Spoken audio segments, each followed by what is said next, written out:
நல்லா இருக்கீங்களா? இன்றைக்கி வந்து ஹெல்த்தி டிப்ஸ் ஒன்று சொல்கிறேன், கேட்டுக்கோங்க.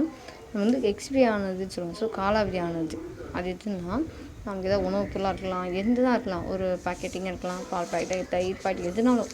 ஸோ அந்த பாக்கெட் நம்ம வந்து எக்ஸ்பிரி டேட் பார்த்து நம்ம வாங்கணும். எதுக்குன்றதை நான் ஒரு டெஃபினேஷனாக கொடுத்துருக்கேன், அதை நீங்கள் ரீட் பண்ணி பாருங்கள். உங்களுக்கு யூஸ்ஃபுல்லாக இருந்துச்சுன்னா 4 பேருக்கு ஷேர் பண்ணுங்கள், சப்ஸ்கிரைப் பண்ணுங்கள், சரிங்களா? இது எதுக்குன்னா, எக்ஸ்பிரி நம்ம நினைக்கிறோம். இப்போ வந்து நான் ஒரு தயிர் பாக்கெட் வாங்கினேன்னு வச்சுக்கோங்க. தயிர் பாக்கெட் வாங்குறப்ப எனக்கு எக்ஸ்பிரி வந்து 15ல் 16ல் முடியுதுன்னு வச்சுக்கோங்க.